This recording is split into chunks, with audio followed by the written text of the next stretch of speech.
Vicepresidente, podemos comenzar con la intervención de la jornada. Comenzamos, cuando digáis. Perfecto. Pues simplemente quería daros la bienvenida a todos a esta sesión dentro del encuentro para la transformación digital de las empresas de Aragón, organizado conjuntamente por el Instituto Aragonés de Fomento del Gobierno de Aragón y por COE Aragón. Quiero comenzar dándole un abrazo muy grande y un agradecimiento a Arturo Aliaga, nuestro vicepresidente, por acompañarnos vía streaming por este acto, verle ya que está totalmente recuperado. Ya sabes, Arturo, que eres una persona muy querida y muy valorada por todas las empresas, por el cariño que siempre nos has manifestado, por el apoyo y la comprensión que siempre has tenido con nosotros y el impulso que has dado a los proyectos empresariales. Por eso nos alegra especialmente el verte tan bien y el verte ya tan en forma para continuar con la labor de gobierno. Con esta sesión de hoy inauguramos el ciclo Digitaliza Aragón, que es una iniciativa conjunta entre el Instituto Aragonés del Fomento y el COE Aragón para propiciar el encuentro, el debate, el intercambio de experiencias entre las empresas aragonesas, sus líderes, sus profesionales, en torno a la transformación digital y lo que puede traer para la mejora de la competitividad de Aragón. Esta actividad se desarrolla en el marco del Plan de Actuación de Aragón Digital Innovation Hub, que es una concreción de la Estrategia de Promoción Económica e Industrial de Aragón orientada a la digitalización, de la que posteriormente, del Departamento de Industria, que posteriormente nos explicará la directora del IAF, Pilar Molinero, a la que también le doy la bienvenida a esta jornada.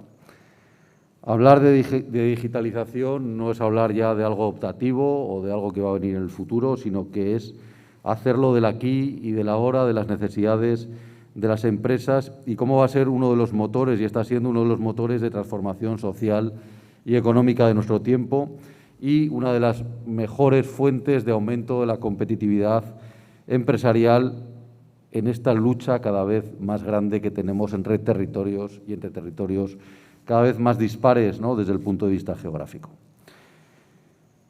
Nosotros estamos convencidos de este cambio digital, de la digitalización, y que la mejor estrategia debe basarse en el cambio de la cultura y de procesos. Es decir, no solo es la incorporación de la tecnología como un elemento sustentador, sino que debemos llevarlo a los procesos y a los procedimientos internos de la empresa. Y, por otro lado, que es muy importante la colaboración no solo entre lo privado, entre distintas empresas, sino también entre lo público y lo privado, porque es importante que en este caso el apoyo del sector público para incrementar el ritmo de digitalización. Eso es lo que pretendemos mostrar con este ciclo, un ciclo y un foro abierto a la reflexión, a compartir experiencias, que a lo largo de 6 sesiones en los próximos meses lo vamos a hacer en los sectores tan importantes para Aragón como es la automoción, que es el que nos reúne hoy, la logística, la salud, la agroalimentación, la energía y la aeronáutica. Y previsiblemente en otoño haremos un ciclo que recoja las conclusiones y el enfoque desde un punto de vista global. Hoy comenzamos con la automoción. La automoción, ¿qué decir de él, no? Es un sector fundamental en Aragón. En estos momentos supone de una manera directa más del 6% del PIB autonómico, el 30% del empleo industrial y el 35% de las exportaciones de Aragón. Es uno de los sectores obligatoriamente más punteros tecnológicamente, donde está inmerso en una transformación digital, pero también en una transformación conceptual hacia todo lo que significa el vehículo eléctrico, y es uno de los motores de esa digitalización en lo que se ha llamado la industria 4.0. Estos cambios están planteando tremendas modificaciones en aspectos de la producción, en aspectos que es una producción mucho más corta y mucho más personalizada, de la sostenibilidad de la fábrica, de los cambios de procesos o de la eficiencia energética, ¿no? Y luego cómo va a funcionar todo el coche inteligente, todo el coche conectado, todo cómo se incorpora esa inteligencia al vehículo. De estos y varios aspectos estoy seguro que vamos a hablar en la interesante sesión de hoy, donde tenemos unos ponentes de primer nivel, como es José López Tafal, director general de ANFAC, al que también le doy la bienvenida, que nos va a hablar de la digitalización en el sector del automóvil, y de Pedro Pablo Andreu, director general de FERSA, que también nos va a hablar de un ejemplo empresarial de éxito, como es el caso de FERSA. Yo creo que es una jornada tremendamente interesante y lo que deseo es pues que sea útil para todos los presentes, para todos los que nos estáis siguiendo en streaming, y de alguna manera que estoy seguro que este ciclo pues, nos va a permitir reflexionar sobre 6 sectores clave en la economía aragonesa. Darle las gracias al IAF, darle las gracias al vicepresidente por el apoyo que hacen posible estas jornadas y de alguna manera espero que sea muy útil para todos ustedes. Y sin más, le voy a dar la palabra a nuestro vicepresidente, a Arturo Aliaga, para que nos haga una intervención también de bienvenida. Buenos días a todos. Gracias, querido presidente de COE de Aragón. Con un poquito de tristeza de no estar en ese salón de actos de mi querida COE Aragón, abarrotado de público en esas jornadas en situación de normalidad, con un poquito de tristeza, pues me conecto con vosotros, pero con una enorme satisfacción. Con una enorme satisfacción porque hacer actos semipresenciales también hay que ir volviendo a la normalidad. Tenemos que dar ejemplo de que las cosas hay que hacerlas, no podemos parar las maquinarias ni de las empresas ni de la administración y sobre todo os agradezco que hayáis organizado esta importante jornada que lógicamente se está transmitiendo y compartiendo por muchas empresas aragonesas. Es evidente que tú lo has dicho muy bien, nada sucede por casualidad. Y lo que estamos haciendo hoy aquí de presentar la estrategia o la Digital Innovation Hub surgió de esa estrategia aragonesa para la recuperación económica, donde uno de los actores principales ha sido la COE, y de ahí se han derivado pues que contempláramos en las convocatorias que hicimos de digitalización de empresas del IA. O sea que algo de mérito tiene y algo de explicación en ese Aragón Verde Digital que pactamos en esa estrategia, que tiene su reflejo presupuestario, y hay cosas importantes como esas 2 convocatorias que sacamos de fondos europeos para digitalización de empresas aragonesas, los fondos, como te digo, del Instituto Aragón de Fomento, la propia estrategia de especialización inteligente de Aragón, que es la continuación para tener claras las ideas de que los sectores aragoneses, agroalimentación, logística, y tener claras las ideas de inversiones públicas en el ITA, en el CITA, en los clúster. Esta misma fin de semana firmábamos también desde el IAP un apoyo a esos clúster para que dinamicen, cooperen, colaboren con nuestras empresas. Un saludo muy especial también, muy especial, al director general de ANFAC. Desde aquí hemos trabajado con las consejerías, como sabes, con la ministra para hacer la mesa de la automoción en Aragón. Hemos trabajado para que se toquen los impuestos de la matriculación. Hemos trabajado para que no haya esa reforma laboral que puede ser perjudicial para el sector. Hemos trabajado y mantuvimos el plan Renove. Estamos trabajando con buenas noticias, no suficientes, con el plan MOVES desde Aragón. Yo ayer lo decía, que tenemos puestos en marcha el MOVES 1 con 1,2 millones. Estamos hablando de coche eléctrico, movilidad sostenible.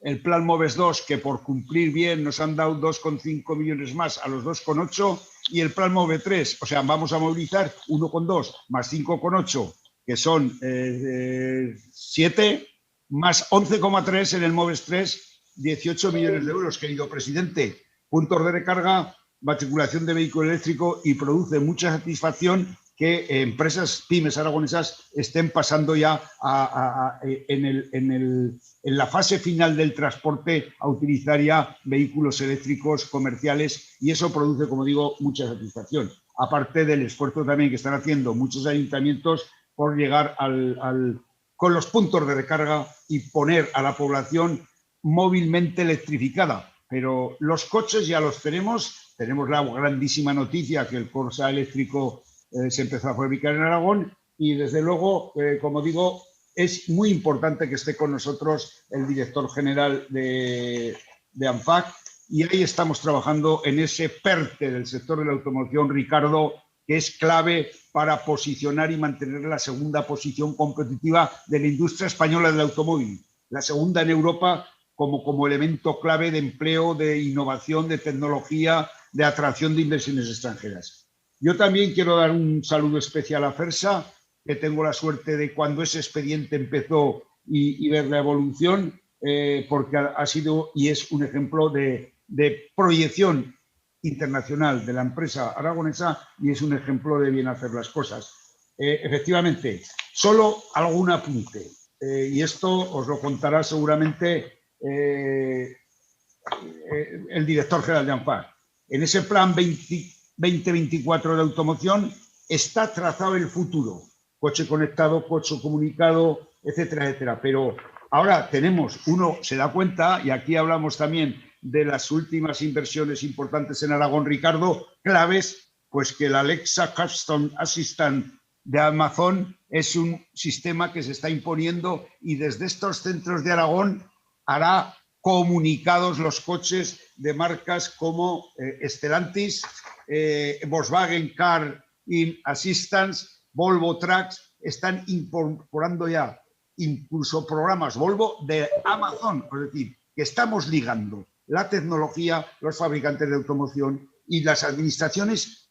Pilar, no nos podemos quedar mirando lo que pasa, sino que tenemos que ser proactivos, como han sido las organizaciones empresariales, como digo, firmando la estrategia. BMW en el coche, la verdad, del entretenimiento. El propio Microsoft dice que en el 2030 el 25% de los coches nuevos, los que salgan nuevos, serán comunicados. Es decir, apasionante. Nosotros, desde nuestra esfera, con la connivencia que tenemos con el gobierno y los agentes económicos y sociales, tenemos que estar permanentemente comunicados también, para que estas tendencias y estas cuestiones se vean reflejadas en nuestras empresas y hagamos, como digo yo muchas veces, Aragón un territorio de oportunidades para los que están o los que puedan venir. Quiero terminar dando un caluroso saludo, apoyo, abrazo a los que estáis participando y agradecer especialmente el gran trabajo de defensa que está haciendo ANFAC.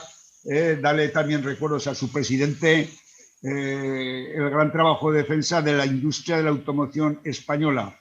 Algunos hemos nacido con un coche incluso de hidrógeno y nos queremos morir, que se mantenga el liderazgo de España en esa industria de la automoción, y para eso es fundamental el papel que está haciendo ANFAC con COE. Ayer, Ricardo, en una jornada estaba COE Internacional también, para atraer inversiones, para echar una mano al Gobierno de España en esa gestión de los fondos NES, como estáis haciendo aquí, etcétera, etcétera. Ya digo que un placer estar de nuevo con vosotros. Tenemos Consejo de Gobierno y siempre salen cosas positivas. Ya sabes también que ponemos en circulación las órdenes del READU de las pymes con 30 millones de euros para digitalización, donde se podrán acoger las pymes. Se publican ayer y hoy en el Boletín Oficial de Aragón. Las presentaremos próximamente y, desde luego, vamos a organizar, como digo, esa cooperación estricta, necesaria y suficiente para que tengamos, sobre todo, el compromiso de que nuestras pymes se vean arropadas, respaldadas por sus organizaciones empresariales, sus gobiernos y sus asociaciones empresariales. Gracias a todos. Vuelvo a decir lo mismo. Llenaremos en septiembre, podemos estar pasando hoy, igual tomamos alguna decisión importante, Ricardo, para ese sector también tan querido, de cara a abrir alguna cosita y levantar alguna restricción, y volvamos a hacer esas jornadas con el salón de actos lleno, con el calor de la gente y compartiendo proyectos y futuro. Gracias a todos, desde luego, buenos días. No me puedo quedar, me tengo que ir al Consejo de Gobierno. Seguro que hay cosas importantes para beneficio de todos. Muchas gracias, buenos días y enhorabuena por esta organización. Muchísimas gracias, Arturo, por tus hermosas palabras y desearte mucho éxito en el Consejo de Gobierno por Sánchez para el mundo empresarial. Y sin más, si os parece, voy a ceder la palabra a Rafael Sánchez, gerente de Infraestructuras e Innovación del IAF, que es quien va a encargarse de dirigir esta jornada. Buenos días. Hasta luego, Arturo. Un abrazo.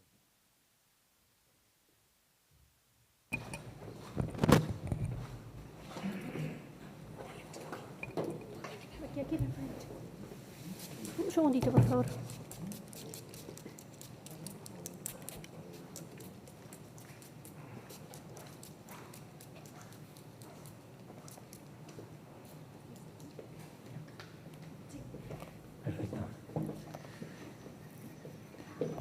Hola, buenos días a todos. Muchas gracias, Ricardo. Muchas gracias, Arturo. Voy a dar la palabra ya sin más dilación a Pilar Molinero, directora gerente del Instituto Aragonés de Fomento, que nos va a presentar la iniciativa del Digital Innovation Hub de Aragón, Aragón DIH, que está de algún modo promovido por la Universidad de Zaragoza, por el Instituto Tecnológico de Aragón, Itainova, y por el propio Instituto Aragonés de Fomento. Pilar, cuando quieras. Pues muchas gracias, Rafael. Buenos días, Ricardo Mur. Buenos días a todos los ponentes, también a José Tafal, director general de ANFAC, y a todos los presentes. Bien, creo que, por favor, confirmarme, estáis viendo la pantalla, ¿sí? Sí. De acuerdo, gracias.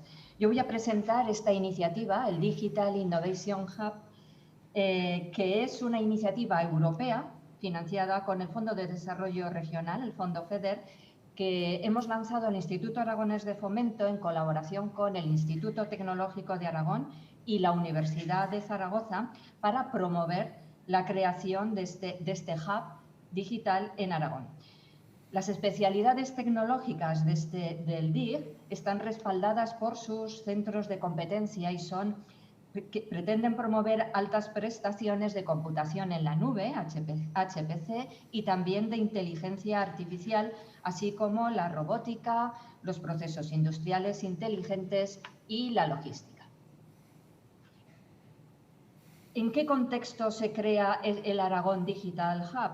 Pues partiendo de los datos objetivos estadísticos que estamos viendo en la pantalla, es decir, que somos 315 millones de personas en Europa, que estamos usando cada día Internet y que esto crea un mercado único digital que es capaz de tener un crecimiento estimado de 415 billones de euros, partiendo también de los datos de competitividad europeos frente a Estados Unidos, a Japón, China y otros países, esta estrategia para digitalizar la industria europea intenta dar soluciones a este menor nivel de intensidad que tenemos todavía en Europa en muchas empresas, fomentando este hub y las redes paneuropeas de tal manera que entre todos sumemos, y de esta manera, sumando, llegamos a multiplicar los esfuerzos en digitalización. Pongamos, por ejemplo, lo que supuso Airbus en esta unión de todo el talento unido de distintos países, de distintas empresas. ¿Qué es el digital? Bueno, pues el digital, lo que pretende es Digital Innovation Hub, lo que pretende ser es un ecosistema cuya misión sea ayudar a digitalizar las entidades y también, como no, las pymes aragonesas de cualquier sector, no importa cuál. Hoy vamos a hablar en concreto del sector del automóvil, pero cualquier sector no solamente es susceptible de digitalizar, sino que dada la situación global está obligado a digitalizarse. Hemos visto en esta pandemia que aquellas empresas, aquellos sectores más digitalizados pues han podido superar o adaptarse más rápidamente a las circunstancias de falta de movilidad de esta crisis del COVID. ¿Cómo lo vamos a hacer? Pues tratando de coordinar todas las actuaciones de cualquier tipo de empresa o entidad aragonesa que quiera sumarse a esta iniciativa para digitalizar en Aragón. ¿Y qué servicios ofrece? Pues podemos ofrecer formación y consultoría, servicios tecnológicos, poder probar en los laboratorios que tenemos en Aragón las soluciones digitales antes incluso de comprarlas, de llegarlas a implementar o a invertir en su empresa y también intenta ofrecer este hub servicios financieros y networking. ¿Cuántos somos ya? Es una iniciativa que se empezó en 2020, en el año pasado, en plena pandemia, pero en estos momentos somos ya 75 entidades las que están en este ecosistema que se ofrecen mutuamente los servicios unos a otros. En concreto, pues estamos centros de investigación y universidades, como el Zaragoza Logistics Center, IT por la Universidad San Jorge, parques tecnológicos, Tecnopark, Hualca, Plata, fundaciones como la del hidrógeno, Emprender en Aragón, la Fundación Moto Engineering, organizaciones empresariales como CEPIME, Cámara de Comercio y las integradas también en COE. También los clústeres aragoneses, entre cómo no están ellos, el clúster de la automoción. Miembros también de empresas, tenemos también ya que se han ido sumando y el motivo de esta jornada es animarles a todos los que nos están escuchando a unirse a esta iniciativa, porque la digitalización no es ya una opción, es una obligación. Lo ha comentado el vicepresidente, lo ha comentado también Ricardo Moore. Es una obligación de las empresas y no podemos perder este tren que pasa por delante de nosotros. Así que, por mi parte, yo, siendo breve, tan solo, como digo, tienen aquí la página web, los correos electrónicos, y necesitan más información en el Instituto Aragonés de Fomento y en el Servicio de Infraestructuras e Innovación, cuyo gerente nos acompaña hoy, Rafael Sánchez. Pues estamos a disposición de todos ustedes pues para apoyarles, ayudarles. Nosotros en el IAF tenemos algunos de estos servicios que, como saben, de formación que ofrecemos gratuitamente, y tan solo pues esperarles a todo el que quiera pasarse por nuestro instituto. Muchas gracias. Muchas gracias, Pilar, por esta interesante charla. Vamos a pasar directamente ya también a la siguiente charla que nos ofrece José López Tefal, director general de ANFAC. José, cuando quieras. Muy bien, pues buenos días y espero que se vea y escuche bien.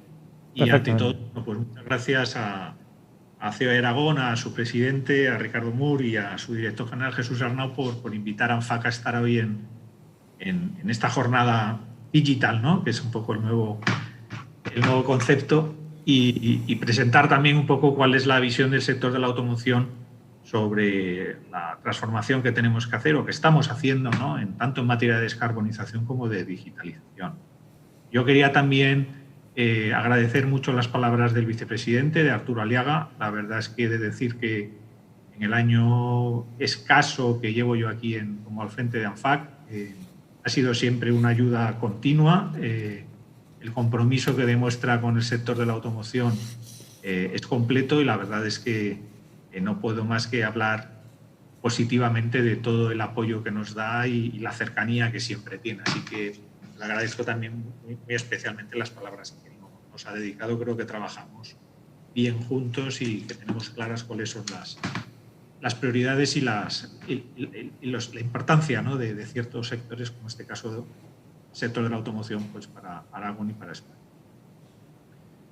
También quiero saludar al público que asiste virtualmente, y en lo que es un ejercicio de lo que vamos a hablar hoy, ¿no? Un ejercicio de digitalización, que es un proceso en el que realmente estamos todos involucrados y que no es solamente un asunto empresarial, también es un asunto social. La digitalización, de hecho, es uno de los dos factores fundamentales que que está afectando al futuro de nuestro sector, al futuro del sector de la automoción en España.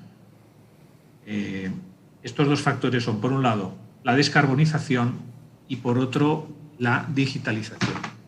El factor de la descarbonización, por detenerme brevemente, es un componente, es un cambio tecnológico. Un cambio tecnológico, yo diría que realmente bastante limitado en su alcance, en cuanto que se limita sobre todo al ámbito del cambio de tecnología de propulsión. Pero sí que es cierto que está teniendo un impacto muy directo sobre nosotros por el peso que tiene adicional de la regulación. El componente regulatorio realmente está reforzando todo ese cambio tecnológico. Pero de alguna manera y esta es una opinión muy personal, creo que está oscureciendo un cambio todavía más importante, que es el de la digitalización.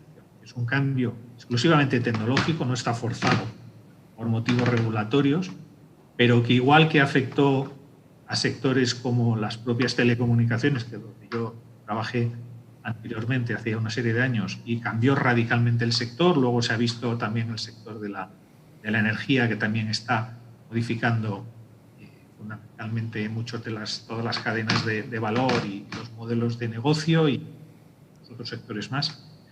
Pero es que ahora le llega al sector de la automoción, y este es un cambio que no tiene unos objetivos anuales, que no tiene un pacto verde digital europeo o nada similar, pero que realmente es una fuerza que va a cambiar por completo todo lo que es el sector de la automoción y cómo producimos y cómo vendemos y cómo prestamos servicios en el futuro. Entonces, ¿cómo se enfrenta el sector de la automoción española a este cambio tan disruptivo, este cambio tan importante? Pues nosotros consideramos que el eje del cambio va a seguir siendo, está en torno a tres variables, ¿no? La electrificación, como he dicho, la conectividad, eventualmente el vehículo autónomo y la movilidad como servicio. En todos estos ámbitos, el aspecto central es cómo gestionamos la digitalización. Desde el punto de vista de conectividad es cómo integramos los servicios digitales en el vehículo, cómo el vehículo interactúa con el conductor, interactúa con otros conductores, interactúa con las infraestructuras y cómo todo ese tipo de tratamiento de información, de ese tipo de información digital se trata y se revuelca otra vez, ¿no?, en beneficio del conductor. Desde el vehículo autónomo es un paso aún más allá, que está evolucionando. Ya hay países que están poniendo en marcha una cierta normativa. De hecho, ahora se está discutiendo en España la ley de tráfico, desde ANFA, que estamos intentando habilitar, ¿no?, ciertas mejoras regulatorias que permitan que evolucionen distintos niveles de automoción. Y de nuevo, la digitalización es clave.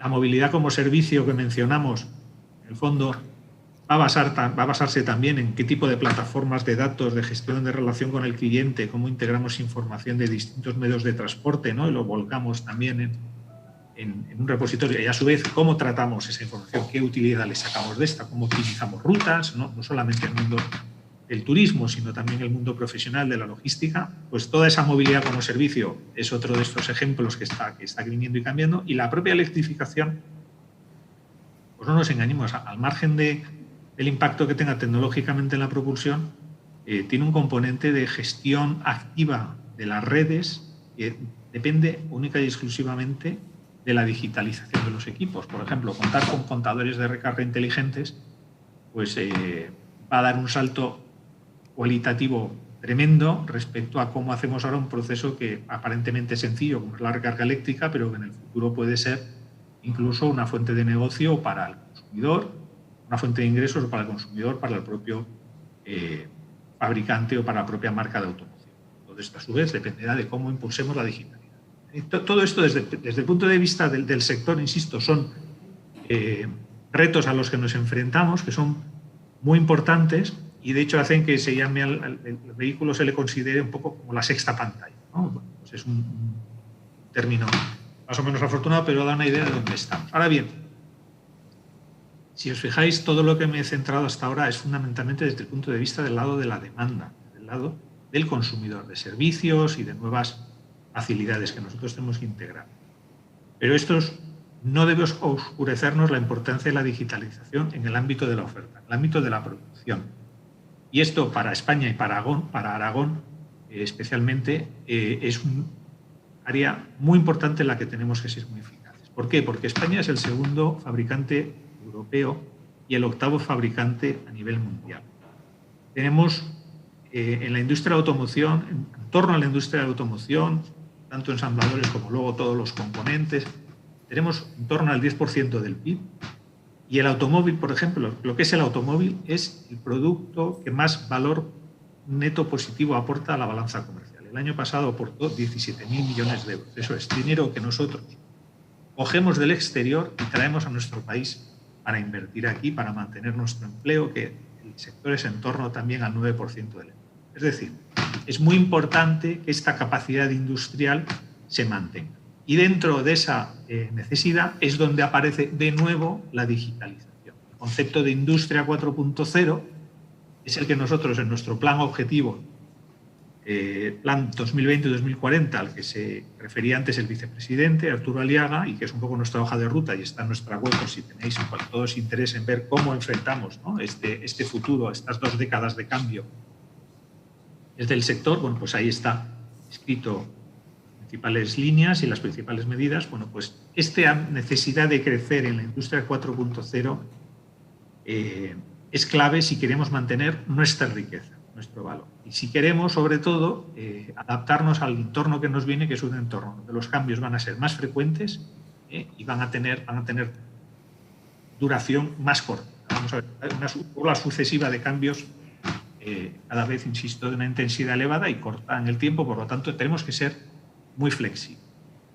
Desde el punto de vista de la industria, donde por tanto me centro un poquito más ahora, ¿de qué estamos hablando? Bueno, las tecnologías las conocemos, ¿no? Estamos hablando de nanotecnología, los gemelos virtuales, el blockchain, en definitiva, todo un conjunto de herramientas, el Big Data, el IoT, en fin, la realidad ampliada, todo este tipo de herramientas que conocemos y que están disponibles. Lo importante en el uso de estas herramientas es, como siempre, primero, que seamos capaces de identificar cuáles de ellas son realmente prioritarias para nuestro modelo productivo y, en segundo lugar, que seamos capaces de implementarlas eficazmente en nuestras cadenas de valor de producción. Y aquí es donde aparece el concepto de las Smart Factories, que son un punto de adaptación a la realidad, ¿no?, de adaptación a una demanda cambiante y que nos debe permitir, pues, tener ciclos de producción más cortos, reducir los errores, mejorar la cercanía al cliente, hacer las respuestas que demos a la demanda, a las respuestas tanto tecnológicas como de prestaciones y, por supuesto, de producto. Pero es importante también que tengamos en cuenta que una parte de nuestra competitividad deriva de toda la cadena de valor. Es decir, otro de los retos que tenemos como España, como sector de automoción, es cómo integramos todos estos cambios, toda la cadena de valor, que ya no es la cadena de valor lineal, ¿no?, donde tenemos los Tier 1, Tier 2, Tier 3, sino que realmente es una cadena en la que aparece cada vez más gente, más proveedores, pero tenemos que ser capaces de integrar toda esta digitalización, no solo en nuestra fábrica inteligente, sino que esa inteligencia llegue más abajo, llegue a nuestros proveedores, llegue a la cadena logística, llegue a los prestadores de servicios de transporte. En definitiva, que nos enfrentamos a un reto tremendo, un reto muy importante, y en el cual también es muy importante, como veréis en nuestro plan MED 2020-2040, que no se nos olvide una herramienta fundamental, que es nuestro capital humano, nuestros trabajadores, la fuerza de trabajo. Una de las ventajas que se identifica siempre del sector de automoción español es precisamente su buena calidad laboral. Hay que recordar continuamente que nosotros tenemos plantillas con un alto nivel de cualificación medio. Tenemos también plantillas, ahora que se habla tanto de la temporalidad, con en torno a un 80-84% de plantilla con contrato indefinido. Y esto es lo que nos permite hacer las cosas bien. Nosotros no hacemos las cosas más baratos que los demás, pero sí somos más flexibles y le hacemos un alto nivel de calidad. Toda la parte que he comentado de digitalización aplicada a la industria tiene que servirnos para mantener esa flexibilidad. Nosotros no vamos a ser los más baratos, nosotros no podemos competir con Turquía o con Marruecos ahora, el día de mañana, con Egipto. No tenemos esa prioridad en nuestros planes. Lo que tenemos que mantener es nuestra flexibilidad, nuestra capacidad de adaptación. Y para eso la digitalización nos tiene que ayudar y es muy importante que toda la parte de recualificación de nuestros trabajadores, todo lo que es la mejora de la formación profesional, la adaptación de nuevos perfiles, ¿no?, y cómo ensamblamos la masa profesional que tenemos ahora tan cualificada y va evolucionando al mismo tiempo que incorporamos nuevos perfiles, pues este es un reto que el sector pues tiene que afrontar y estamos afrontando. Insisto, nuestro plan 2020-40 está perfectamente identificado, los retos los conocemos El problema, como siempre, va a ser bajar a tierra los conceptos. Desde el punto de vista español, desde el punto de vista digamos, de economía en su conjunto, ¿qué nos estamos jugando? Pues nos estamos jugando, como he comentado, con la digitalización, nos estamos jugando la competitividad definitiva de nuestra industria, de ese 10% del PIB. Y esa competitividad tiene que verse reforzada por una aplicación práctica de la digitalización, porque, insisto, nuestra base es la flexibilidad, no es el bajo coste. Y tenemos que ser capaces de implementar y de demostrar que estamos trabajando en esto, porque nosotros no tenemos las casas matrices en España. Nosotros tenemos que demostrar que somos capaces de integrar todas estas nuevas tecnologías en nuestra cadena de valor, en nuestra cadena de producción, en las distintas fases que tenemos y con nuestros proveedores. Y si hay algún momento en que tenemos que hacer eso, es precisamente ahora, porque es ahora cuando se está repartiendo en Europa las nuevas capacidades, las nuevas inversiones para hacer frente a ese reto regulatorio que es la descarbonización, que veremos cómo evoluciona, pero bueno, dentro de 15 días, bueno, dentro de un mes exactamente, la Comisión Europea pues va a sacar su propuesta de cómo aumentar la presión o los objetivos climáticos en la economía europea. Vamos a ver qué sucede con los objetivos cara al sector de la automoción. Entonces, si nos vamos a encontrar una presión regulatoria incluso más elevada, pues todo se va a acelerar mucho y en esa aceleración la implantación de la digitalización va a ser clave, y si España no está ahí, vamos a tener problemas, podemos tener problemas de asignación de nuevos productos. Si al contrario, si seguimos estando ahí, si trabajamos bien, pues como hasta ahora, pues seremos capaces de, no siendo los más baratos, no estando situados logísticamente en el centro óptimo, sino en la periferia, pues sin embargo ser el segundo productor europeo y el octavo mundial. Hay que sacar pecho de lo que estamos haciendo, sacar pecho de las cosas que se hacen, por ejemplo, en Aragón, ¿no? O sea, nadie nos ha regalado nada y sin embargo ahí estamos, en posiciones que todo el mundo desea. Entonces los retos los tenemos que evolucionar. ¿Qué herramientas hay para ayudarnos en ese cambio? Bueno, pues la principal herramienta que ahora vemos encima de la mesa, que también lo ha comentado el vicepresidente, pues son los fondos Next Generation. Es un aporte de dinero que nos llega de Europa. Yo suelo recordar que somos pobres. Somos un país más pobre que con nuestros colegas europeos. Somos, después de Argentina, el país que más ha caído su PIB a causa del COVID. Y esta menor renta que tenemos normalmente se ha traducido en que nuestros planes de apoyo industriales pues han descansado mucho más en préstamos subsidiados en un momento que los tipos de interés eran muy bajos, el componente de ayuda era bajo, por tanto, y no tanto en transferencias o subvenciones, como países con los que sí competimos. Entonces, los fondos Next Generation nos deberían traer dos cosas. Primero, más dinero, porque necesitamos apoyo para incentivar todo este cambio, donde, insisto, las inversiones en digitalización en las fábricas, en las cadenas de valor, son claves. Ahí tengo total confianza en los gestores de las fábricas españolas de automoción, porque han demostrado continuamente que saben perfectamente de qué hablan y son capaces de competir con cualquiera en lo que es la gestión, dar buenos niveles de calidad en los trabajadores, buenos trabajadores. O sea, ahí, desde el punto de vista de capacidad técnica, no me preocupa en absoluto. Me preocupa que seamos capaces, a través de esos fondos de Next Generation, que seamos capaces de obtener mejoras en las condiciones de uso, y no solo en los fondos Next Generation, sino también en las líneas de apoyo a la industria tradicionales que hasta ahora existían y que van a seguir existiendo y que ahora tenemos alguna posibilidad de mejorar. En definitiva, hay unas posibilidades nuevas. Tenemos las necesidades, tenemos la obligación de aprovechar esta digitalización, sabemos cómo hacerlo, podemos tener... Yo me gustaría acabar ya, dentro de los 20 minutos que tenía de referencia, con una reflexión adicional. Es que todo eso está muy bien, pero no es suficiente. Ni siquiera el dinero es suficiente. El dinero es necesario, pero no es suficiente, como se decía en álgebra. ¿Por qué no es suficiente? Porque todo esto es un conjunto de factores de competitividad, que son los que nos han llevado donde estamos. Tenemos que crecer en los factores de competitividad nuevos, como es la digitalización, pero al mismo tiempo debemos ser capaces de mantener los antiguos. Porque si desequilibramos la competitividad española en el peor momento del ciclo y nos están tomando decisiones de inversión, el resultado no va a ser. ¿Concreto a qué me estoy refiriendo? Tenemos que mantener los factores de competitividad que nos han traído hasta aquí. ¿Cuáles son? Un entorno laboral sin conflictos sociales, con un alto nivel de contratación indefinida, con un alto nivel de cualificación, o uno de los más elevados niveles de sindicalización de la economía española, de los sectores españoles, y que es un sector que demuestra recurrentemente que la negociación colectiva en el ámbito de la empresa y de los centros de producción funciona bien y es capaz de atraer inversión. Eso se debe mantener. Nosotros no objetamos que la reforma laboral toque este tema u otro tema. Lo único que decimos es que si el sector de la automoción funciona bien en el actual modelo de negociación colectiva basado en los centros de empresa, debe mantenerse así. Lo mismo con el ámbito de las contrataciones temporales.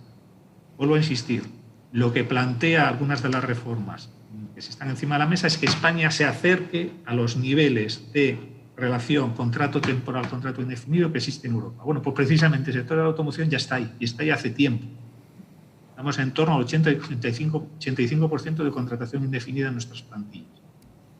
La temporalidad que nosotros necesitamos es la que nos permite ajustar la producción a los ciclos de demanda, a las peticiones de las matrices, y es precisamente la que permitió que el año pasado el sector, a pesar de estar 2 meses parado, no destruyese empleo. Enseguida volvimos a recuperar el nivel de producción y el nivel de empleo, más allá del ERTE temporal que hubo que estar cerrado.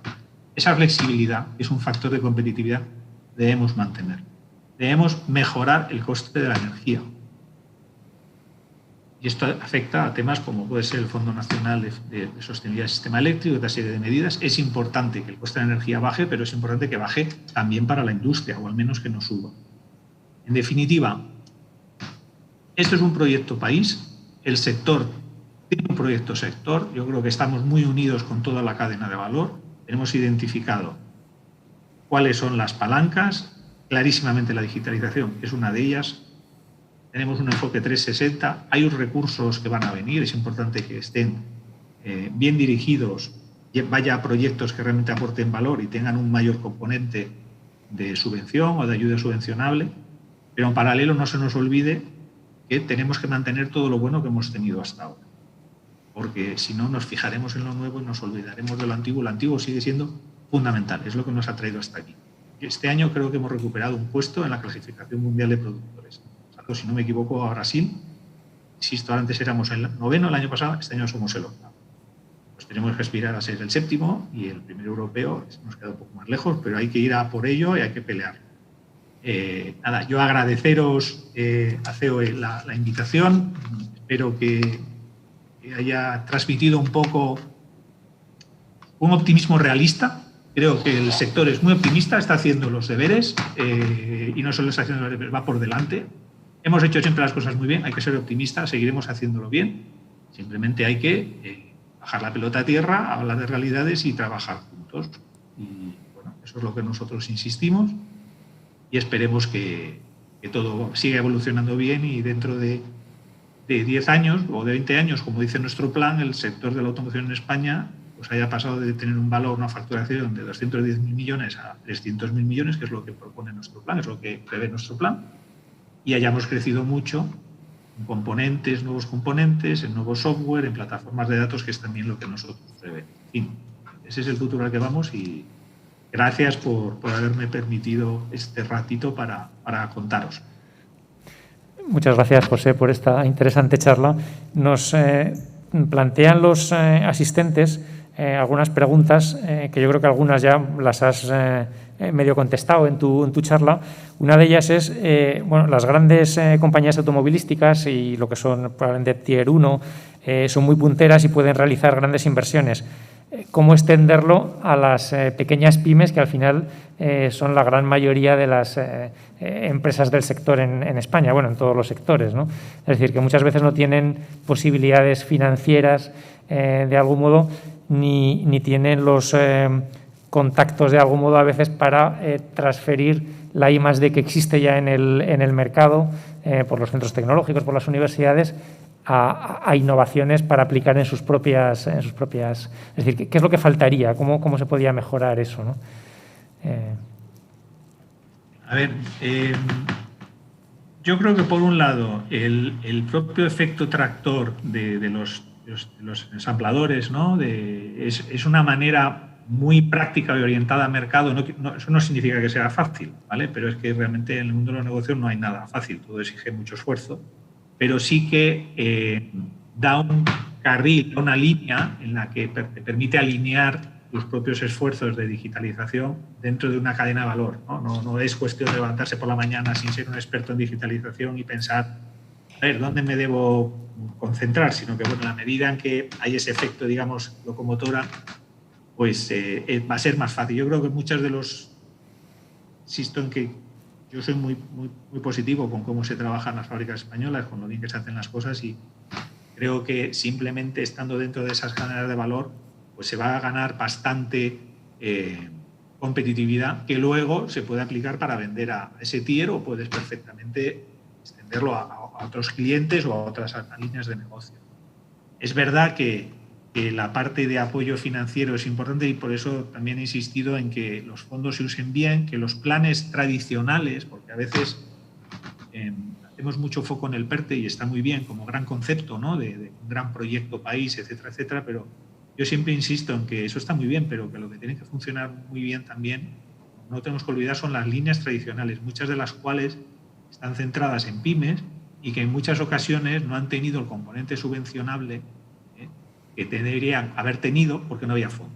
Ahora que los hay, digamos, no dejemos que el brillo del sol tape al resto de los planetas, porque es muy importante que las líneas tradicionales se mejoren. Y las líneas tradicionales van a tener mucho impacto pyme, ¿no? Y ahí esto es una tarea en la que nosotros podemos insistir, pero obviamente pues son las administraciones las que tienen que ir mejorando, ¿no? Ahí estoy hablando de líneas, no solamente de innovación, las líneas tradicionales del Ministerio de Industria, las líneas de las comunidades autónomas.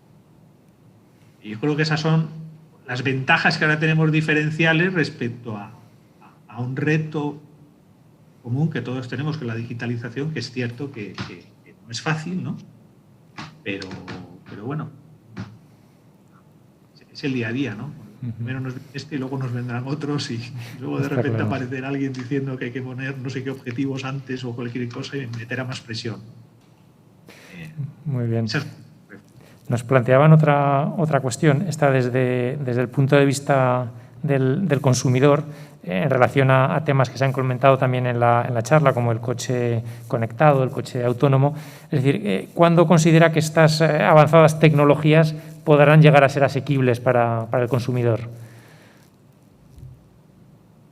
Desde el punto de vista de coche conectado y autónomo, yo no soy un experto en las tecnologías, sí sé que hay pruebas y que hay vehículos, bueno, sobre todo en Estados Unidos, ¿no? O sea, que desde el punto de vista tecnológico no va avanzando mucho, ¿vale? De década posiblemente.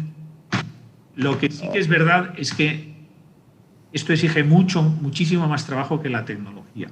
Por ejemplo, desde el punto de vista regulatorio, cosas tan sencillas como cómo se identifica en un vehículo cuáles son los niveles de autonomía que puede tener para conducir exactamente en qué circunstancias, ¿no?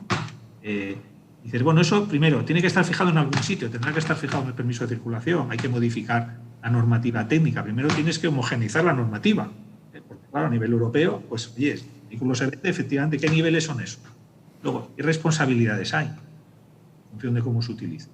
Porque aquí afecta a todo el mundo, desde el punto de vista de las infracciones de tráfico, desde el punto de vista de seguros, eventualmente un problema puede ser hasta penal, ¿no? En definitiva, el componente tecnológico es solo uno de los elementos. Casi, fíjate, yo diría que un ingeniero dice, y perdonad la broma, ¿no? Con un ingeniero con un pañol, con un poquito de ganas, dice, sujétame el cubata que yo te lo apaño el tema tecnológico. Pero es que después de que se ha arreglado el problema tecnológico, es que todo lo otro, el planteamiento legal, jurídico, de homologación técnica, etcétera, solo ahora se está empezando a mover. Y de hecho, ni siquiera a nivel europeo, poco a poco, el tratamiento de datos, la propia gestión de los datos. ¿Quién tiene acceso al vehículo autónomo, al vehículo conectado? ¿Dónde están los sensores, ¿no? Si se ponen sensores en las carreteras, realmente cómo garantizas esa señal esté bien. ¿Qué pasa si está mal? Y ha inducido a un error. ¿Quién estandariza eso? O sea, no insistiría, pero es realmente un ejercicio más de que es confrontar las grandes palabras, ¿no? Los grandes conceptos con lo que luego es la realidad y llevarlo a la práctica. Entonces, iremos por ahí sin duda. Nosotros lo tenemos claro y los vehículos ahora están conectadísimos. Ya hay niveles de autonomía. Estamos trabajando con la ley de tráfico para intentar que poco a poco se vaya empezando a habilitar, ¿no? Desde el punto de vista administrativo al menos, que se identifiquen estas cosas para poder empezar a trabajar y salir de entornos pilotos, pero llevará tiempo sin duda. Muy bien, muchas gracias. Está claro que no es un reto solo económico, sino que hay muchos retos de algún modo para poder implementar esto. No sé si en la sala alguien tiene alguna pregunta, si tenemos algunas cuestiones.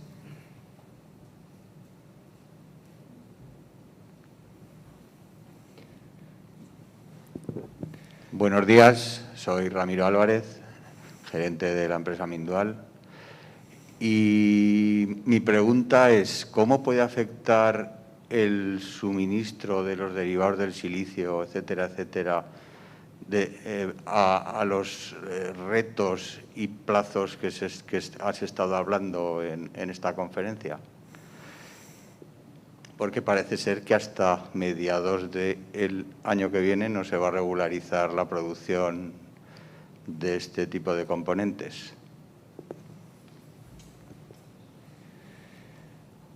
Disculpadme porque con el micro no sé que hay alguien hablendo, pero no he podido escuchar. Vale, si quieres intento transmitir de la pregunta el problema que planteaba, la cuestión que planteaba, si la he entendido bien, es con el problema del silicio, es decir, suministro para microchips, ¿cómo va de algún modo a afectar esto a todos los planteamientos que has comentado en cuanto a planificación temporal? Es decir, hasta que no se solucione esto, que parece ser que hasta el año que viene como mínimo no está previsto que se pueda regularizar este tipo de problemática, ¿cómo va a afectar eso de algún modo al sector y a toda esta planificación que se ha planteado?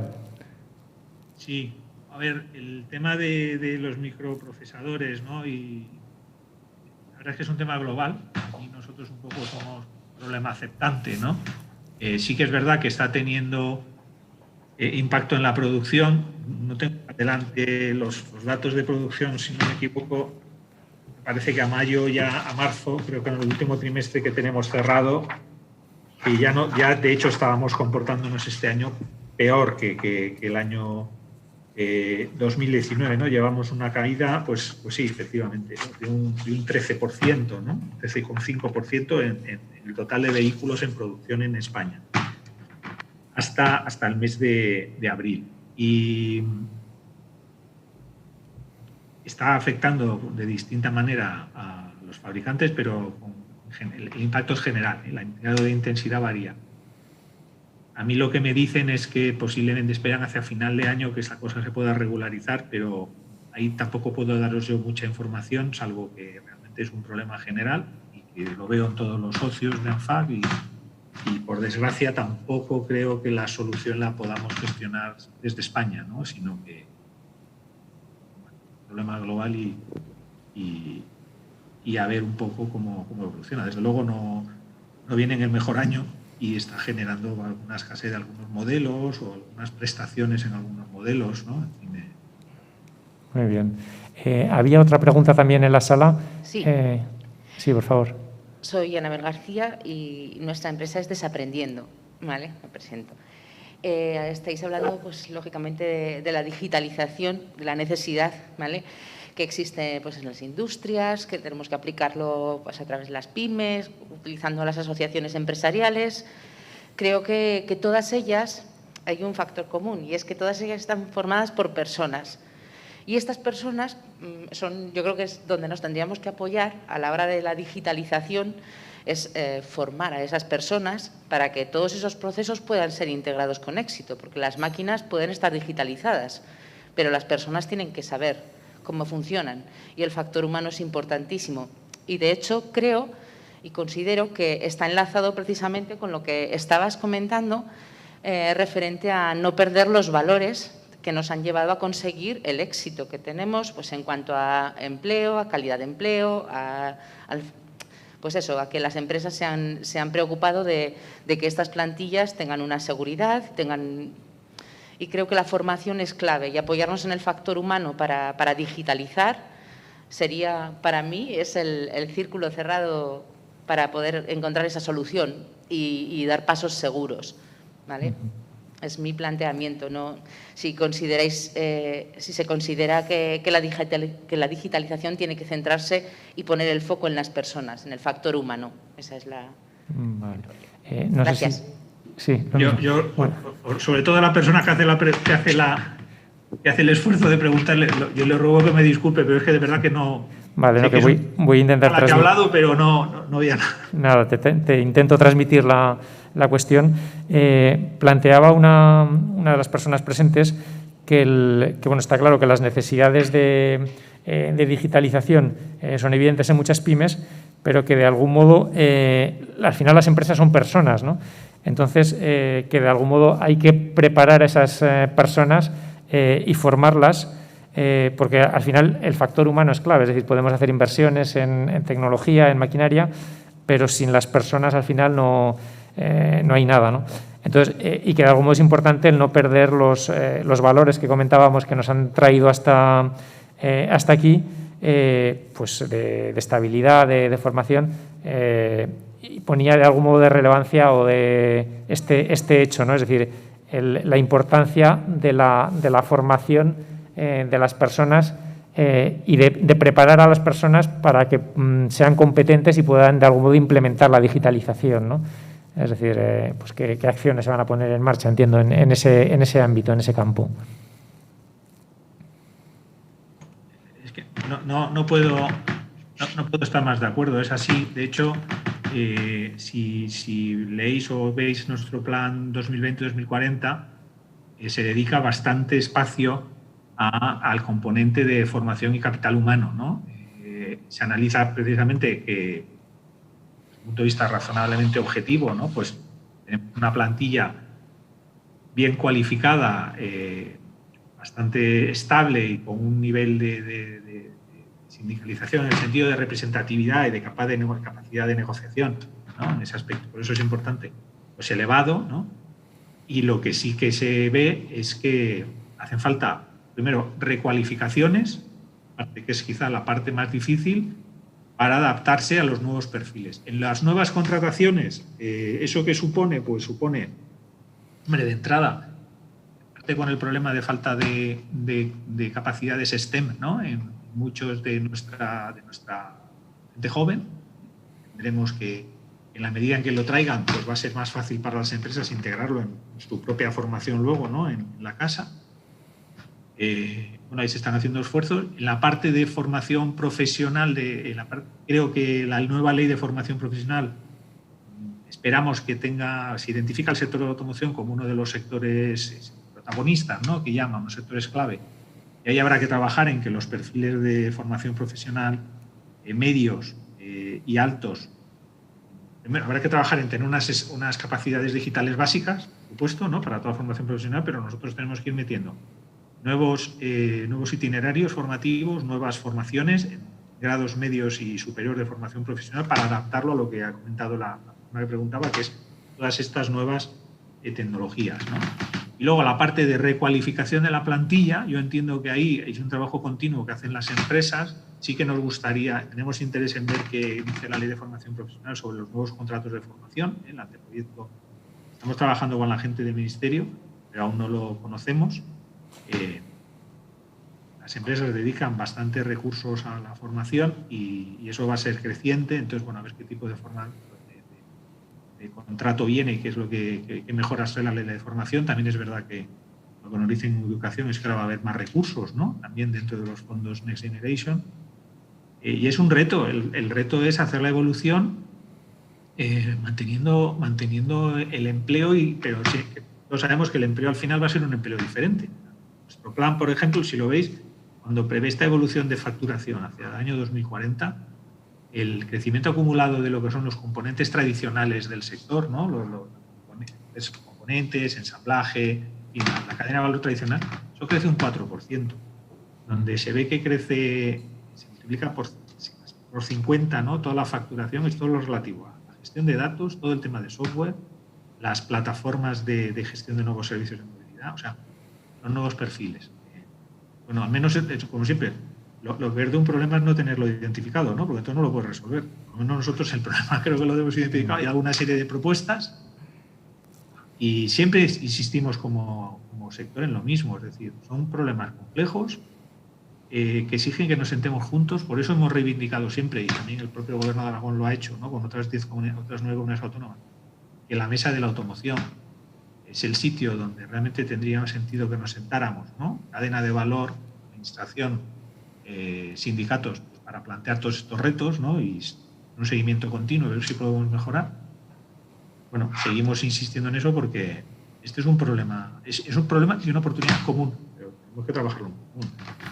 Está claro, muchas gracias. Al hilo de lo que se planteaba, es decir, en la presentación del DIH se ha visto que uno de los 4 pilares de los DIH es el tema de formación de las personas, ¿no? Es decir, el preparar a las personas para que de algún modo puedan afrontar la transformación digital, ¿no? Bueno, pues ya sin más, muchísimas gracias, José, por esta interesante ponencia. Y vamos a pasar al siguiente ponente del encuentro, que es Pedro Pablo Andreu, director general de la empresa Fersa. Gracias a vosotros. Un saludo. Sí, gracias. Vale. Perfecto.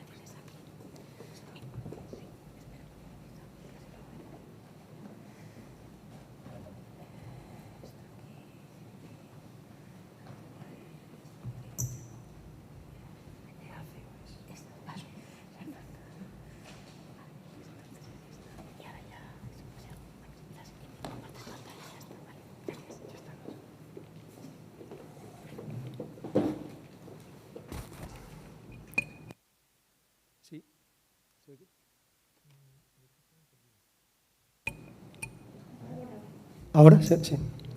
Bueno, en primer lugar, quería agradecer a los organizadores por invitarnos a contar nuestro caso y a todas las personas que están ahora mismo viéndonos también. ¿Está bien así? ¿Está bien? Es que no sé si has compartido pantalla. ¿Sí? Sí, no sé. Yo no, mira.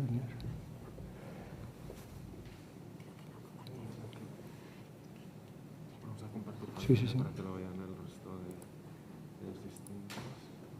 Compartimos el PowerPoint. Vale, perfecto. Maximizamos. Sí.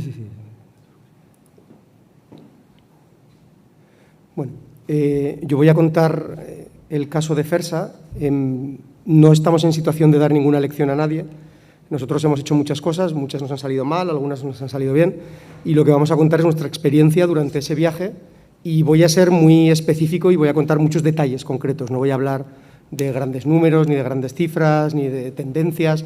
Yo voy a contar lo que hemos hecho nosotros específicamente, qué hemos intentado hacer, cómo lo hemos hecho, qué nos ha salido bien, qué nos ha salido no tan bien, y al final eso hemos destilado un proceso y hemos conseguido unos resultados, y eso es lo que voy a intentar contar. Tiene un ánimo muy práctico y muy poco generalista. Esto es lo que nosotros hemos hecho y lo que nos ha funcionado, porque creo que yo no tengo capacidad de extrapolar grandes tendencias, y eso lo dejo para generaciones más sabias, que decían en China.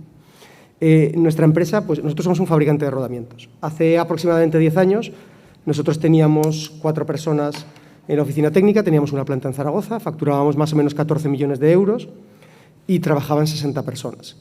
Gran parte de lo que hacíamos era trading, era comercialización.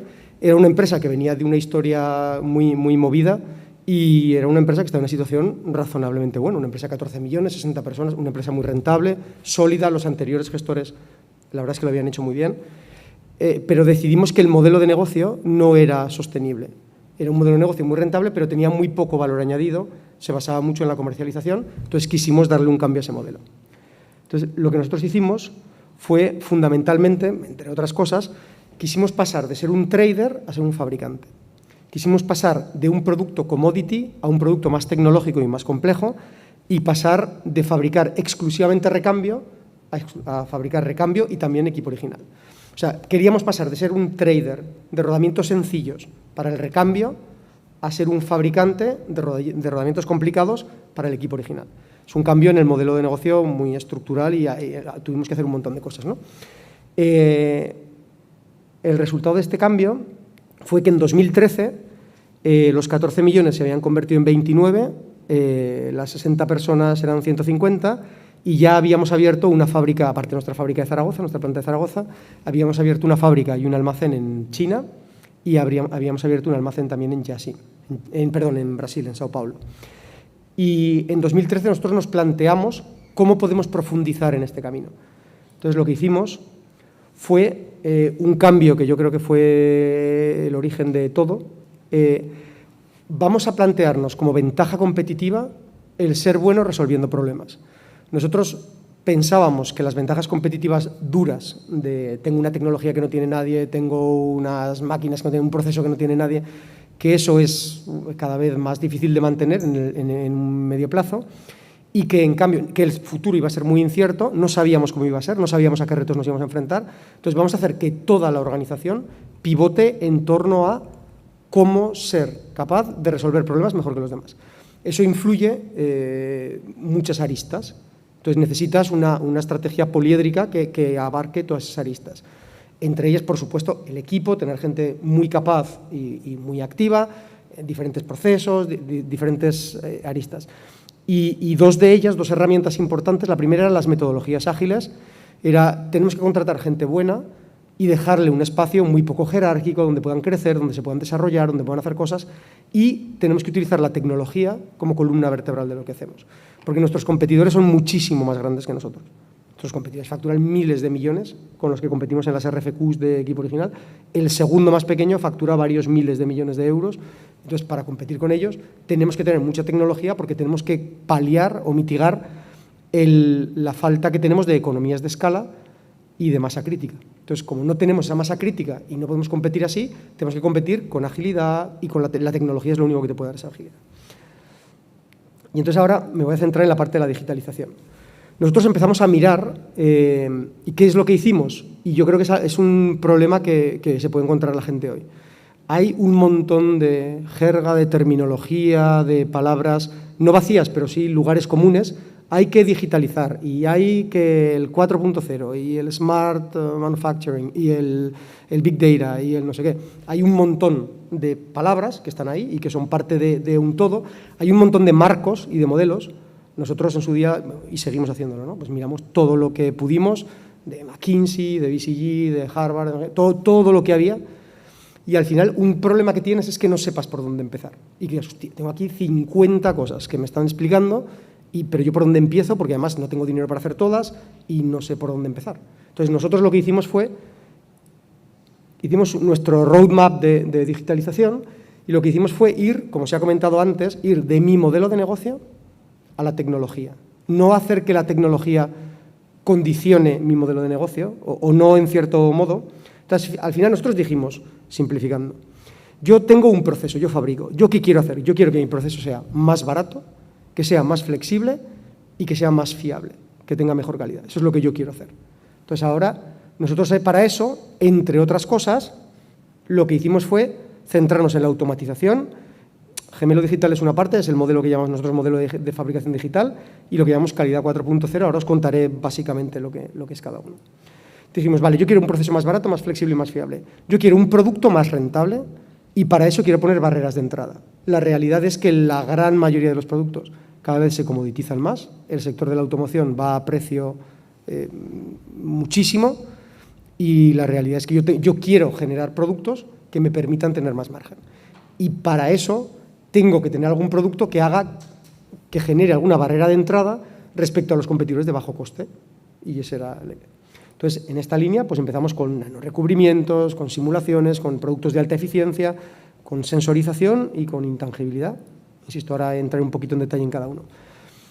Vale, ya tengo el producto y el proceso. Yo quiero que la gestión, lo que yo hago, que sea más eficiente y más eficaz. Aquí es donde tengo que ganar la batalla también, porque todos mis competidores son muy grandes, compito con empresas, insisto, de decenas de miles de millones de euros de facturación.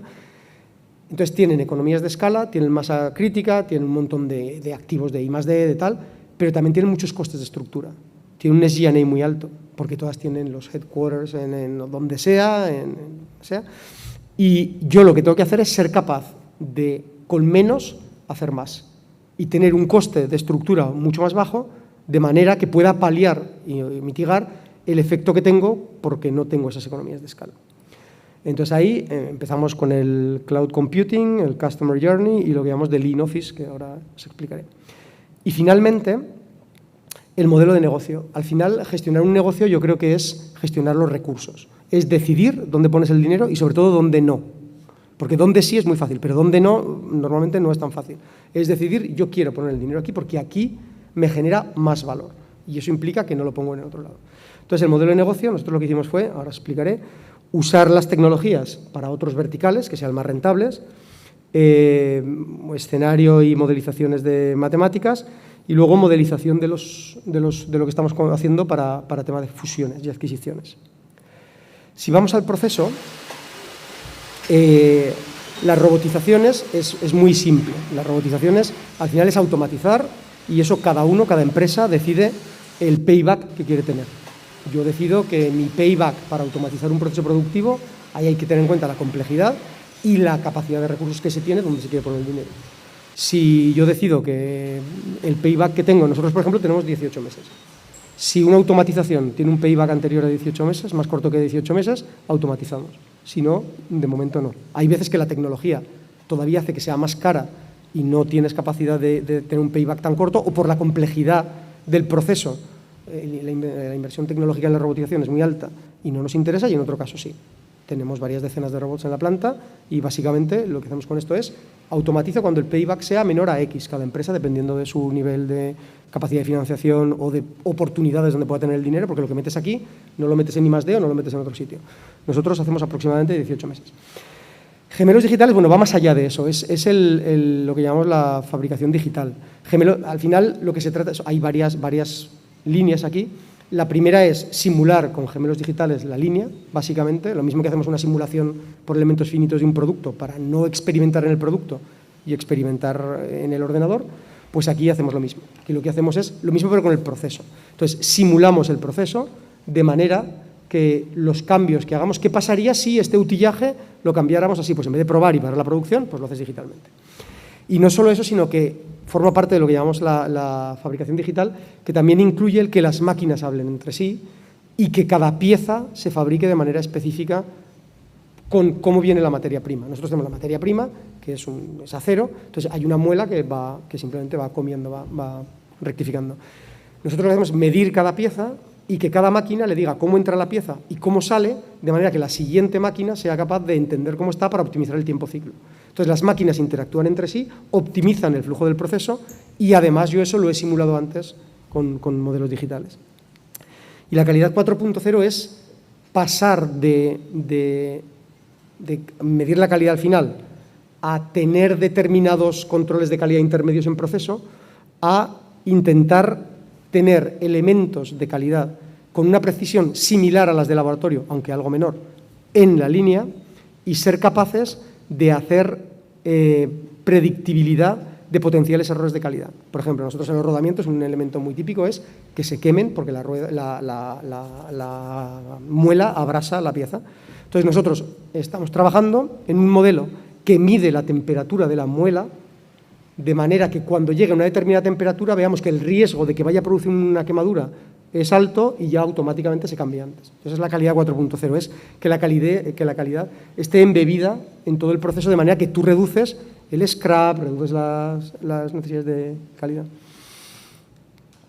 Respecto al producto, lo que os he dicho, simulaciones, el High Efficiency Bearings, nosotros empezamos a desarrollar rodamientos de alta eficiencia para reducir la fricción, reducir el peso y hacer que el rodamiento que va en la rueda del camión, pues reducir las emisiones y que los fabricantes de ejes siempre tienen algún modelo que es como lo llamen, High Efficiency o el que sea, que usen nuestros rodamientos. ¿Para qué nos sirve eso? En realidad, el cliente va a estar dispuesto a pagar un precio notablemente mayor por nuestro producto de alta eficiencia que no. Lo que nosotros hemos experimentado es que no está dispuesto a pagar un premium muy alto. Pero cuando hacen una RFQ y tú planteas ese tipo de rodamiento, eliminas al 85% de los proveedores de bajo coste, que son buenos, no los proveedores de bajo coste que no. Hay proveedores de bajo coste que tienen la calidad y cada vez es mejor, pero todavía no han desarrollado esta tecnología. Con lo cual, tú no cargas un premium, pero eliminas, pones una barrera de entrada a determinado tipo de clientes. Sensorización, nosotros en automoción sinceramente es complicado, nosotros esto lo usamos más en industria se usa más. En automoción el problema es ver si tu producto es el mejor sitio para poner el sensor. Todo el mundo está en la lucha de los datos, todo el mundo quiere tener el sensor y todo el mundo quiere tener datos, pero al final, dependiendo de la aplicación, hay un sitio que es el óptimo donde poner el sensor. Entonces tienes que plantearte si lo que tú estás fabricando es el mejor sitio para poner el sensor si tú fueras el responsable del sistema o hay otro sitio mejor. Todo el mundo quiere que esté en su sitio para capturar ese valor y luego capturar datos y luego capturar información, pero hay que plantearlo. E intangibilidad es acabar vendiendo servicios de esos productos. Nosotros, por ejemplo, es acabar vendiendo, yo te hago mantenimientos predictivos de cuándo va a fallar el rodamiento, ¿no? Insisto, nosotros estas dos partes la trabajamos más en industria que en automoción. Respecto a la gestión, lo primero es el cloud computing, es poner el ERP en la nube. Nosotros fuimos la primera empresa en España en poner el Microsoft Dynamics 365, el ERP de Microsoft que sacó, en ponerlo entero en la nube. Había empresas que tenían la nube, pero no la parte industrial, también fuimos los primeros de España. Fue un elemento que nosotros queríamos hacer. Sufrimos mucho porque puede ser pionero o conejillo de indias. Esas son las dos, depende cómo lo veas, ¿no? Pero nosotros fuimos la primera empresa en ponerlo y porque queríamos tener el ERP en la nube. De Lean Office, parece muy evidente lo de planta, parece muy evidente, todo el mundo sabe que bueno, yo tengo que optimizar mi output, entonces yo robotizo y automatizo porque al final tiene sentido y si no lo hago, no es que deje de prescindir de esa persona, es que si no lo hago voy a acabar prescindiendo de todos porque no voy a ser competitivo. Pero en la oficina es lo mismo. Entonces en la oficina tenemos, si hay procesos que no añaden especial valor, lo que hay que hacer es automatizarlo. Nosotros instamos a la gente de oficinas, a los administrativos, a que sean capaces de eliminar su puesto. Porque si tú estás en un entorno de crecimiento, va a haber necesidad de personas, va a haber necesidad de más cosas. Si tú tienes una persona haciendo trabajos de poco valor añadido y se pueden automatizar, esa persona al final, eso lo vas a acabar automatizando de una manera o de otra. Entonces, tiene más sentido que la persona que conoce el proceso sea la que intente automatizarlo y haga irrelevante su puesto actual, porque esa persona me interesa, porque es capaz de mejorar lo que está haciendo el proceso y mañana la puedo poner en otro proceso que mejorará y mejorará en otro, y es la única manera de que vaya a poder seguir creciendo económicamente más allá de un tope, porque si yo mi trabajo es X y el salario del mercado es X, pues ganaré el mínimo cada vez más. Pero es un incentivo que hay que intentar hacer. E insisto, se ve muy obvio en la parte de fábrica, pero nosotros no lo hemos visto tan obvio en las oficinas. Y luego la parte de digitalización con cliente, el Customer Journey integral, o sea, desde que entren en la web, que aprendas de ellos, que tengas un BI que te sirva para entender los datos, un motor de si estos clientes compran A, B, C, deberían comprar D, sofisticando eso bastante, sofisticar la experiencia del cliente en nuestra interacción. En este es en el que más atrasado vamos, ahora es el que estamos ahora, los otros vamos razonablemente adelantados. En este es en el que estamos ahora poniendo todos los esfuerzos, en mejorar ese tipo de el conocimiento del cliente y su viaje a través de la interacción con nosotros, sobre todo fundamentalmente clientes del recambio. Y luego el otro, hasta ahora las tres cosas que hemos visto es cómo hago lo que hago mejor, cómo tengo un proceso mejor, cómo tengo un producto más rentable y cómo el SG&A, la parte de la estructura, cómo la hago de la manera más eficiente posible. La siguiente derivada es cómo uso la tecnología, no para hacer lo que hago mejor, sino cómo uso la tecnología para hacer cosas distintas, para encontrar nuevos modelos de negocio. El primero que nosotros hemos visto es el de nuevos verticales. Nosotros, por ejemplo, hay una empresa que hemos creado, se llama Vicone. Nosotros teníamos una persona en I+D que desarrolló una patente para Volvo y para una rueda de Volvo, y es un aficionado de las bicis. Entonces dijo, ostras, vamos a usar esa tecnología para un eje pedalier de bicicleta. Y bueno, lo hicimos y posteriormente dijo, ¿y si ahora que está la gente con los vatios? O somos capaces de desarrollar un potenciómetro de una manera distinta a los que hay hasta ahora, usando la tecnología que hemos usado en esta patente. Entonces, desarrollamos mediante unas galgas extensiométricas la variación de las galgas, lo traducimos luego a vatios con un algoritmo y hemos desarrollado un potenciómetro, con una empresa en Israel también, y hemos desarrollado un potenciómetro en el que no está en el mercado, una tecnología que no está en el mercado, que hemos patentado. Entonces, y esta persona salió de Fersa, montó una startup, nosotros participamos lo ayudamos para ser parte del negocio y eso es lo que nosotros instigamos e intentamos que la gente haga, montar startups laterales.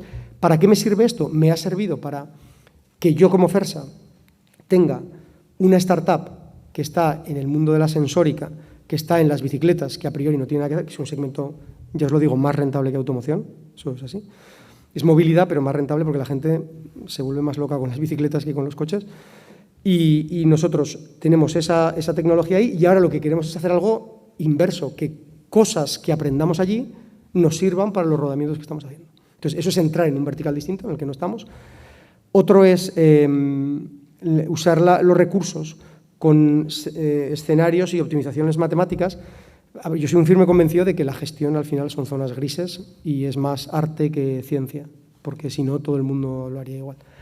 Pero también creo que hay muchísimos problemas que tienen una solución óptima matemática y que no hay que volverse locos. O sea, ¿cómo optimizo la producción?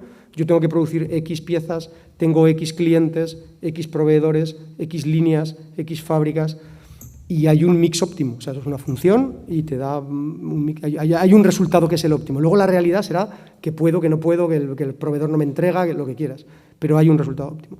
Entonces nosotros lo que estamos trabajando es en hacer algo similar a un gemelo digital de fabricación, pero un gemelo digital de la compañía. De manera que yo diga, vale, ¿qué pasa si mi escenario futuro es este? Cae este sector, cae estos países, cae estos, cae este mix.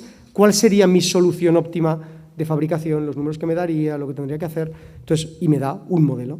¿Y qué pasaría si fuera este otro? ¿Y qué pasaría si fuera este otro? Varios modelos de optimización, lo primero de entender y luego optimización. Una vez que entiendes diferentes escenarios, optimizas matemáticamente y esas optimizaciones te dicen que para 85 escenarios posibles hay 10 acciones que son comunes. Entonces, esas tiene sentido que las hagas de manera inmediata y que alinees la organización ahí. Luego, dependiendo si tienes outliers o si tienes lo que sea, pues habrá que ver lo que haces. Pero hay utilizar los datos para optimizar tu modelo de negocio, no solamente tu modelo productivo, tu modelo de compras. Y el tercero y último es lo que hacemos, no verlo como, bueno, yo compro y compro productos en donde sea y fabrico aquí, sino verlo como competencias, como modelos. Entonces, yo insisto en que nosotros tenemos que la manera en la que yo hago cualquier proceso, la previsión de la demanda. La previsión de la demanda siempre es complicado y tienes que hacer algoritmos y software para intentar con históricos, series estadísticas, lo que sea. La predicción de la demanda. Yo quiero que eso se convierta en una competencia clave que yo tenga, que yo sea muy bueno en predicción de la demanda. Yo quiero ser muy bueno en comprar componentes donde sea y mandarlos aquí. Yo quiero ser muy bueno en desarrollar proveedores y quiero modelizar cada una de esas cosas. La quiero modelizar de manera que, siendo muy ágil, porque tengo que ser muy ágil, tenga un modelo que me optimice ese proceso. De manera que, cuando yo adquiera compañías, pueda muy rápidamente pasarlas por nuestro modelo y generar beneficios en el EBITDA, porque inmediatamente yo sea capaz de, no, mira, es que yo me desarrollo proveedores así y yo desarrollo proveedores en 10 días o en 20 o en 15 o en 37, pues yo ahora voy a desarrollar proveedores en 15 días y mañana compro otra empresa de otro sector y entonces también puedo desarrollar. Entonces tenemos que modelizar todo aquello que hacemos para que sea extrapolable y nos pueda permitir generar sinergias muy rápidamente. ¿Y ya en qué se transformó esto? Pues nosotros ahora tenemos 4 fábricas, tenemos más de 100 ingenieros. El año pasado facturamos 88 millones de euros, los 23 fueron 88. Este año nuestra intención era facturar 91, 92 y a día de hoy nuestra expectativa es llegar a 100. Veremos si llegamos a facturar 100 millones. Somos más de 500 personas, de las cuales 200 están en Zaragoza. Cuando éramos 60 y abrimos la fábrica en China, todo el mundo pensaba que se van a llevar la producción a China y ya está. Pues hemos crecido en China, hemos crecido en Austria, donde tenemos una fábrica, pero hemos crecido en España, hemos multiplicado por más de 3 el número de personas. Este es el resultado que hemos tenido hasta ahora. Y ya para acabar, 2 consejos que yo le daría a la gente. Lo primero es diferenciar entre qué tecnologías te aportan valor y cuáles no. Tener claro qué es lo que quieres mejorar. Yo quiero mejorar, los problemas que tengo son, y si tus problemas son que tus proveedores, bueno, ahora es bastante habitual, ¿no? Pero que tus proveedores o que en la cadena de valor tu parte es muy pequeñita porque solo haces un proceso final o lo que sea, y tu problema es que el proveedor no sé qué, pues a lo mejor la solución es tener transparencia en la cadena de suministro y hacer algo con el proveedor antes que poner robots en tu fábrica. O no tiene sentido usar el Big Data. O sea, hay muchísimas cosas, nosotros hemos rechazado un montón de proyectos. Vamos a hacer la trazabilidad unitaria con blockchain. Vale, muy bien, blockchain. Y luego lo cuentas y tal, y muy bien. Pero ¿y esto en qué ventaja nos da? Y cuando no ves claro el porqué, el sentido común sirve de mucho en esto. ¿Qué ventaja me va a dar? ¿Esto dónde está? ¿En la cuenta de explotación? ¿En el balance o en los flujos de caja? Y si no está en ningún sitio, o calidad o lo que sea, si hay algún tema cualitativo, pues el tema cualitativo.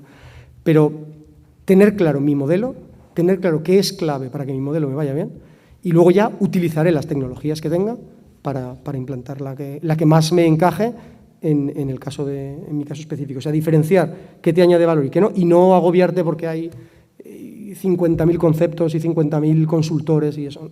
Nosotros tratamos de simplificar bastante. Y luego la última es la ambición en el planteamiento. Hay que ser muy ambiciosos en el planteamiento. No se puede ir a por mejoras incrementales. Yo tengo que pensar, a ver, mi cuenta de explotación de aquí a 15 años o a 10 años, ¿cómo va a ser? Pues yo creo que yo vendo en el recambio y mi modelo va a ser digital y del recambio, por ejemplo, y voy a interactuar con clientes finales, porque se van a vender por Amazon los repuestos que yo fabrico, por ejemplo, o lo que cada uno considere que le vaya a pasar. Vale, de eso que creo que va a pasar, ¿a cómo estoy hoy? Entonces, no me sirven pequeñas mejoras incrementales. Tengo que decir que si esto es lo que yo necesito, que es el futuro que yo veo más probable, independientemente de que me guste o no, porque puede que no me guste nada y que me saque de mi modelo actual. Pero si esto es el modelo que yo creo que es más probable que ocurra, ¿qué cambios tengo que hacer para estar preparado para ese modelo? Y luego la determinación en la ejecución. Y aquí he puesto un vídeo, es un ejemplo, me gusta ponerlo. Nosotros, como os he dicho, fuimos los primeros en poner 365 Dynamics en España. Entonces, era una locura porque todos los proveedores, no sabías, los partners, los proveedores, hablamos con Microsoft Europa, con no sé qué, pero lo ponemos in-house o había uno que era híbrido entre en la nube y en casa y tal igual. Y éramos incapaces de tomar una decisión. En este caso, nuestro director de IT, que es de la India, le mandó un correo a Satya Nadella, al CEO de Microsoft. Le dijo, mira, soy tal, sabemos que Microsoft tiene una estrategia de un roadmap de Asapta, pero no tenemos claro cómo solucionarlo. Estamos hablando con la gente nadie nos da una foto clara, somos una empresa pequeña, tal, pero si sois lo que queréis, si este es el target que tenéis, la experiencia es muy mala, no sabemos cuándo va a estar. Y aquí, claro, lo que tiene mérito es que Satya Nadella le contestó. Le dijo, gracias por contactar con nosotros, copió y puso al presidente de Microsoft Europa, al presidente de los ERPs, y en 10 minutos nos habían llamado todos y estaba todo súper claro ya. Entonces, el que tiene mérito es Satya Nadella, que es que te contesta un mail. Pero tienes que tener un equipo que tenga la determinación de, hostia, tengo un problema, esto no se está solucionando y ¿qué hay que hacer para solucionarlo? Porque lo fácil es, mira, yo he sido súper diligente, he mandado 37 mails, he hablado con toda esta gente, pero no está claro. Y he sido muy diligente, pero hay que ir un paso más para allá. Entonces hay que tener ambición en los objetivos y sobre todo determinación. Esto es picar. Esto es picar en el día a día, aunque la digitalización suena muy bien, pero básicamente esto es picar. Y yo con esto ya he explicado el caso de lo que nos ha funcionado a nosotros y lo que hemos hecho y lo que no. Vale, muchas gracias. Es que es algo emocionante, la evolución. Nos planteaban una pregunta a través del chat y es cómo ¿Ahora? Sí.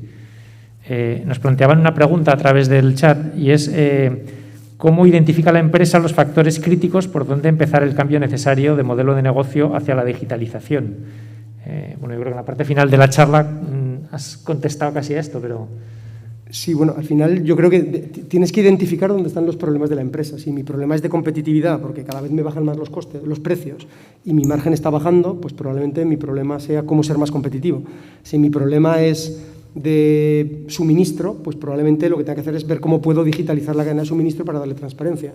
Eso cada uno viendo la cuenta de explotación de la empresa, el balance, la cuenta de explotación y los flujos de caja, te puedes dar cuenta de cuáles son las tendencias que hay más importantes en la empresa y a qué es a lo que te tienes que dedicar.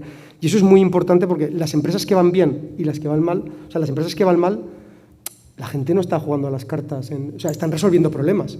Lo que ocurre es que resuelven los problemas que no son los más importantes. Es fundamental resolver los problemas adecuados. Entonces, para eso tienes que entender tu cadena de valor, entender, esto es desde todo el punto de vista, esto es mi cadena de valor, esto es lo que yo hago, estos son los problemas con los que yo me encuentro, estas son las tendencias que yo estoy viendo y a partir de ahí, ¿cómo creo que va a ser el futuro? Y plantearme las acciones necesarias para el futuro. Pero insisto, resolver los problemas correctos es fundamental. Claro. No sé si en la sala alguno de los presentes quiere plantear alguna pregunta al ponente. ¿No?